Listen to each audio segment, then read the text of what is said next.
Hello Aquarius, welcome to my channel, welcome to soul satisfaction. मैं आप सभी का स्वागत करती हूँ फिर से एक बार मेरे चैनल में, फिर से एक बार मंथली गाइडेंस में। देखिए दिसंबर मंथ स्टार्ट हो चुका है। सो गाइस मैं बता दूँ, एक जनरल रीडिंग है, कलेक्टिव गाइडेंस है मेरे सारे व्यूवर्स के लिए। तो इस वीडियो को एंड तक जरूर देखिएगा। अगर आप कनेक्ट होते हो, रेसोनेट होते हो तो मुझे कमेंट सेक्शन में ज़रूर बताइएगा। साथ ही साथ अगर अभी तक फॉलो नहीं किया तो फॉलो कर लीजिए।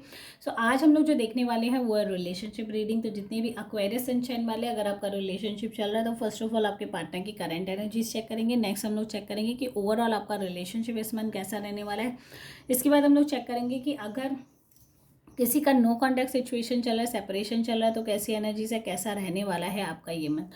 तो चलिए स्टार्ट कर लेते हैं। अपने डिवाइनल एनर्जी से कनेक्ट होता है जितने भी एक्वेरियस सनशाइन वाले हैं उनकी एनर्जीज हम लोग चेक कर लेते हैं। तो डिवाइन गाइडेंस है जितने भी एक्वेरियस सनशाइन वाले हैं, अगर उनका रिलेशनशिप चल रहा है तो फर्स्ट ऑफ ऑल उनके पार्टनर की करंट एनर्जीज क्या है, क्या फील करते हैं आपको लेके, क्या सोचते हैं, एंड ओवरऑल दिसंबर मंथ आपका कैसा जाने वाला है, ये सारे एनर्जीज भी हम लोग चेक करेंगे।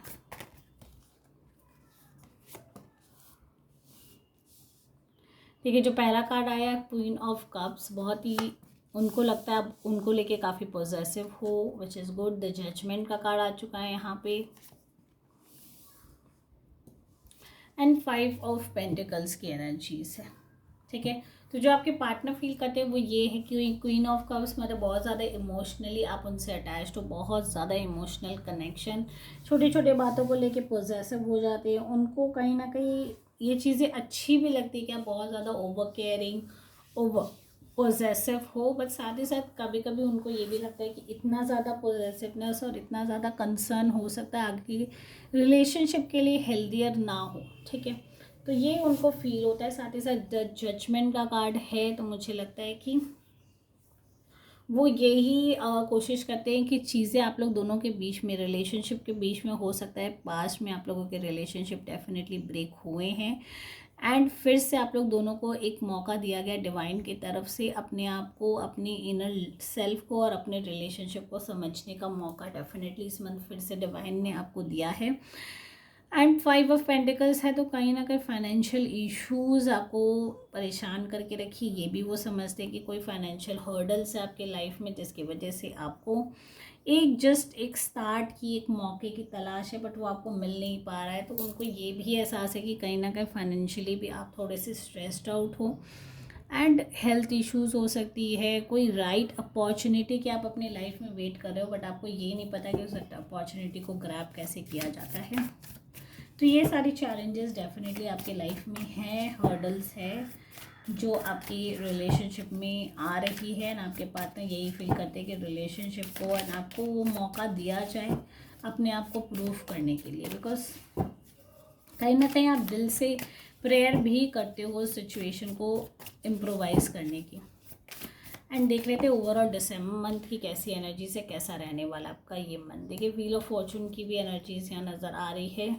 टर्निंग पॉइंट हो सकता है, टर्निंग मंथ आपके लाइफ का हो सकता है, ये सब वैंड्स, कहीं ना कहीं कोई जॉब अपॉर्चुनिटी आपके लाइफ में आ सकती है। एंड साथ ही साथ यहाँ रिकॉग्निशन की भी बहुत ज़्यादा इंडिकेशन दिख रही है।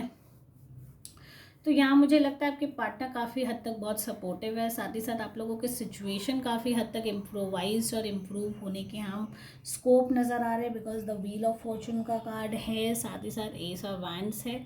आप लोग दोनों बहुत ही ज़्यादा मतलब पैशनेट हो कोई भी चीज़ को स्टार्ट करने के लिए, बट आपको राइट डायरेक्शन या राइट अपॉर्चुनिटी नहीं मिल पा रही जिसकी वजह से आप आगे स्टेप नहीं ले पा रहे हो। तो यहाँ मुझे राइट अपॉर्चुनिटी मिलती हुई नज़र आ रही है। साथ ही साथ कोई नई बिगनिंग हो सकती है, आप लोग दोनों कोई नया प्रोजेक्ट या नई चीज़ों में काम करते हुए नज़र आ रहे हो जिसको आपको और मतलब बहुत शॉर्ट टाइम में आप रिकॉग्निशन की भी एक्सपेक्टेशंस रखते हो। ठीक है, तो इस मंथ लगता है कि आपका जो नया स्टार्टअप रहेगा काम का या कोई भी चीज़ का आपने स्टार्टअप किया तो उसका रिजल्ट काफ़ी हैप्पियर एंड काफ़ी हद तक बहुत शॉर्ट टाइम में आप लोग दोनों ने एक रिकॉग्निशन बना लेनी है। इंगेजमेंट की यहाँ इंडिकेशन दिख रही है। जिनका भी रिलेशनशिप चल रहा है हो सकता है by end of this month आप लोग दोनों का रिलेशनशिप भी बिल्डअप होता हुआ यहाँ मुझे नज़र आ रहा है। कहीं ना कहीं आप लोग अनाउंसमेंट कर दोगे कि भाई we are in a relationship and हम लोगों का एक कमिटमेंट है। एंड ये हो सकता है कि मैरिज फिक्स हो गई हो, रोका हो गया हो या एंगेजमेंट हो गई हो। तो ये सारी चीज़ें भी हो सकता है। सेलिब्रेशन की यहाँ इंडिकेशन दिख रही है।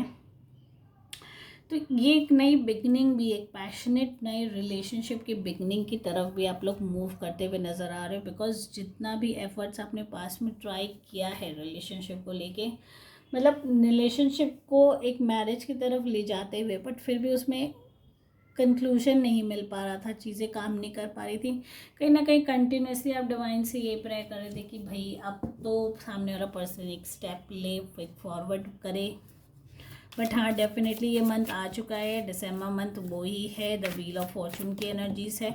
फॉर्चुनेट मंथ है। जो डिज़ायर आप करेंगे, जो विश आप मांगेंगे इस मंथ फुलफिल होने के स्ट्रॉन्ग इंडिकेशन है। तो अपनी सोच पे, अपनी बातों पे बहुत ज़्यादा आपका कंट्रोल होना चाहिए। एंड जो भी आप करो या जो भी एक्शन आप लो, वो काफ़ी हद तक पॉजिटिविटी की तरफ जाना चाहिए। एंड जितना आप पॉजिटिव रहोगे उतनी ज़्यादा अपनी चीज़ें अट्रैक्ट होंगी।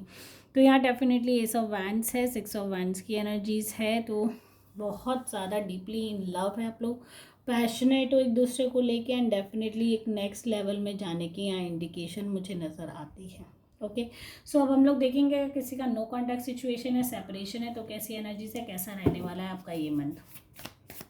सो डिवाइन गाइडेंस, जितने भी एक्वेरियस सनशाइन वाले, अगर किसी का नो कॉन्टैक्ट सिचुएशन है, सेपरेशन है, तो कैसा रहने वाला है उनका दिसंबर मंथ, कैसी एनर्जीज है।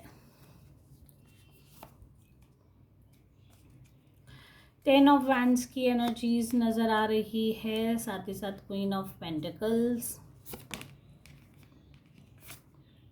And 3 of swords. ब्रेकअप देखिए रीज़न है किसी का इंटरफेरेंस हुई, अनदर रिलेशनशिप इश्यूज या थर्ड पार्टी इंटरफेरेंस डेफिनेटली हुआ है। एंड दैट टू बहुत ही क्लोजर लेवल पे हुआ है, जिसकी वजह से आपके पार्टनर अभी भी उस चीज़ को एक्सेप्ट नहीं कर पा रहे हैं। ठीक, मेरे पार्टनर ने मुझे चीट किया है, तो ये वो चीज़ है उनके एक्सेप्टेंस में नहीं आ पा रही। वो चीज़ उनको कहीं ना कहीं अंदर से तोड़ रही है, ख़त्म कर रही है। क्वीन ऑफ पेंटिकल्स है। एक पर्सन बहुत ज़्यादा प्रैक्टिकल है कि चलो ठीक है, इंडिपेंडेंटली ही सही, मैं अपनी सारी चीज़ें अपने तरीके से करूँगा। बहुत ही प्रैक्टिकल सोच है एंड बहुत ही डाउन टू अर्थ थिंकिंग है कि जो भी है चलो मूव ऑन करना चाहिए।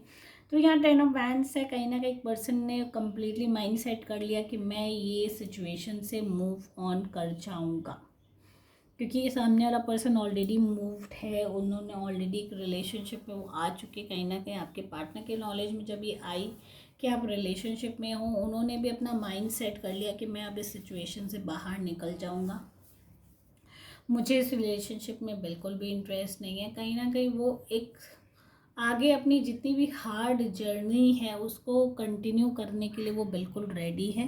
एंड वो इस सिचुएशन से कम्प्लीटली माइंड क्लियर है कि मुझे बाहर निकलना है इस सिचुएशन से, राइट।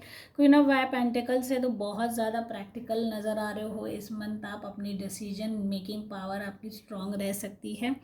एंड ये भी हो सकता है पास्ट चीज़ों को, अपने पास्ट बर्डन्स को छोड़कर आप आगे बढ़ो। रिकन्सिलिएशन के स्कोप बहुत लेस है। सो गाइज, अगर आप इस रीडिंग से कनेक्ट होते हो, रेजोनेट होते हो, मुझे कमेंट सेक्शन में ज़रूर बताएगा। साथ ही साथ अगर अभी तक फॉलो नहीं किया तो फॉलो कर लीजिए। Thank you guys for watching my video. Take care all, bye bye.